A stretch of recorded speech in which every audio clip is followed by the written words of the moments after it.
Hey, Guy. How you doing? Salut les internets. Bonjour, le café, au lait à la chicorée.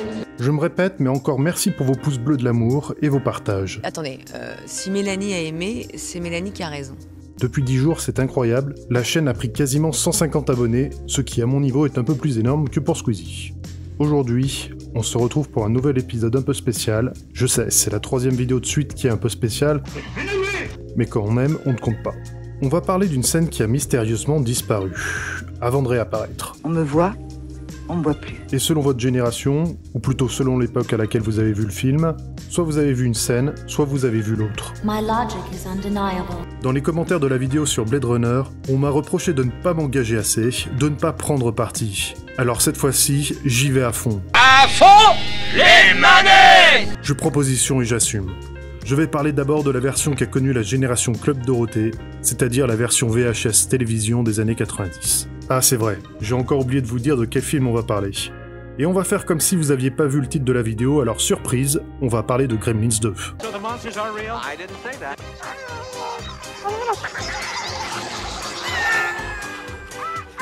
Gremlins 2, la nouvelle génération, est sorti en 1990 et réalisé par Joe Dante, le réalisateur du premier Gremlins, mais également de l'aventure intérieure ou du sous-estimé Small Soldiers. Car quand on parle de cinéma sur YouTube, il arrive toujours un moment où l'on doit rappeler que Small Soldiers est sous-estimé. Et pas besoin de vous rappeler l'histoire du film, les Gremlins envahissent un immeuble à New York, c'est le gros bordel et c'est trop bien.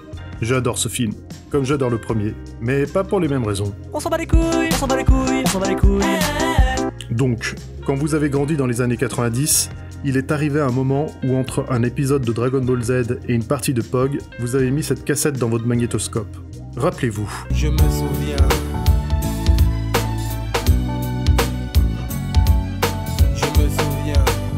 Un moment, alors que c'est le chaos dans le Clamp Center, les Gremlins prennent le contrôle de la diffusion et il se passe ça. I will never hurt anything ever again. There's some things that man is not bring to this place. He is a problem, 10. Sir, please try and calm down. We don't intend to renew your lease. Just tell us where you saw.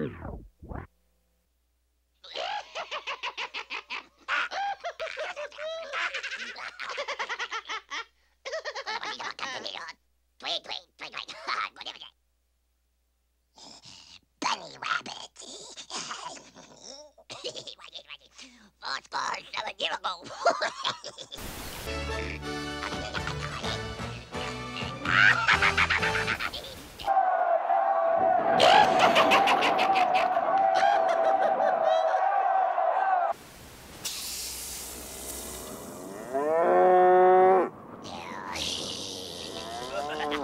Rustlers, hold it. Duke.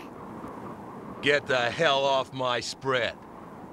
Now, go on back to your own movie. Hey, I bet that was a... Say, do you think that... Hey, could that have been a... Gremlin? It led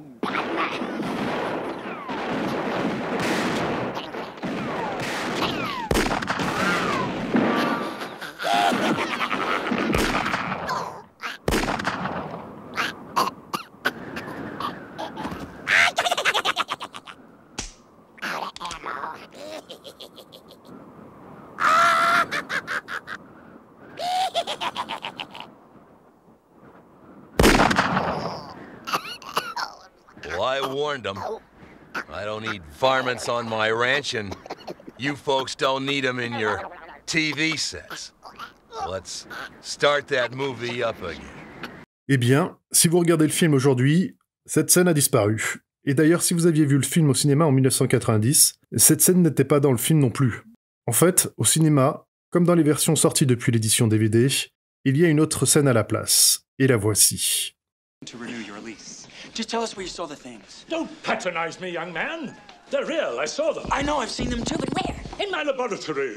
Voice of life. Stupid name, I know, but... It wasn't my own.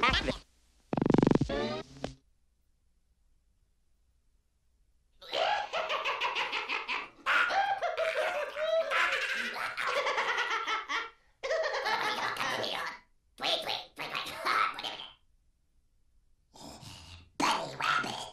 Fox, 4, 7, 0.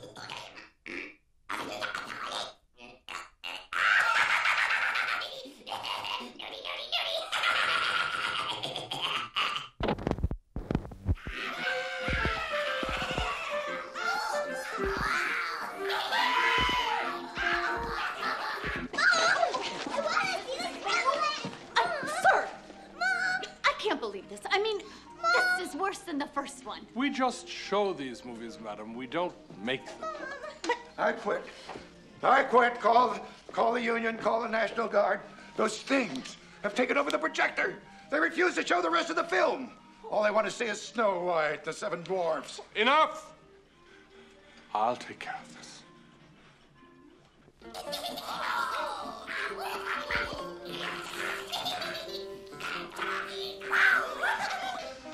We have gremlins in the projection booth. Could you help us? Gremlins? In this theater? Now? Okay, you guys, listen up. People paid good money to see this movie. When they go out to a theater, they want cold sodas, hot popcorn, and no monsters in the projection booth. Do I have to come up there myself? Do you think the Grimsters can stand up to the hoster? Well, if I were you, I'd run the rest of Gremlins too, right now. Sorry, folks. It won't happen again. Bon alors, qu'est-ce qui s'est passé? Pourquoi la scène de Hulk Hogan s'est transformée en classe américaine lorsque le film est passé en VHS? Eh bien, c'est juste un gros délire de Joe Dante. Il voulait casser le quatrième mur en montrant que les Gremlins avaient même pris le contrôle de la projection du film au cinéma. Sauf qu'en VHS, ça marche moins. Du coup, il a décidé de faire une version différente pour la sortie en cassette, qui sera par ailleurs reprise pour la télé, où les Gremlins prennent le contrôle du magnétoscope. Et c'était couillu, car ça voulait dire que la production acceptait de monter une autre version de la scène, ce qui coûte de l'argent et clairement n'en rapporte pas. Et également écarte le caméo de Hulk Hogan qui à l'époque était une énorme star. Cela a notamment été possible car le studio a donné carte blanche à Joe Dante pour réaliser son film. En effet, il galérait depuis très longtemps à faire une suite à Gremlins sans lui, mais ils avaient tellement de mal qu'ils lui demandèrent de revenir et étaient prêts à le laisser faire ce qu'il veut en retour, à partir du moment où ça coûte pas trop cher. Je vous conseille l'excellente vidéo de Méa sur le sujet pour plus de détails. Et toute la génération trop petite pour avoir vu le film au cinéma n'a donc connu que la version VHS. Et c'est à la sortie du DVD que, oh surprise, on s'est rendu compte qu'il y avait une scène différente. Car bizarrement, la version VHS a été écartée pour les éditions DVD, Blu-ray et streaming, alors qu'elle irait mieux que la version cinéma, mais bon. Je dois reconnaître que j'ai un avis pas du tout objectif, car j'ai grandi avec la version VHS et que j'adorais cet extrait quand j'étais petit. Et petite anecdote pour briller en société, sur la version VHS, on voit Bugs Bunny qui demande si on n'a pas vu un gremlin. C'est issu du dessin animé Falling Hair, où des lutins sabotent des avions durant la Seconde Guerre mondiale. Cela vient d'une légende urbaine. À l'époque, certains pilotes disaient que les ennuis mécaniques de leurs avions étaient dus à ces petits lutins imaginaires qu'ils surnommaient Gremlins. Et oui, c'est de là que vient l'idée et le nom du film.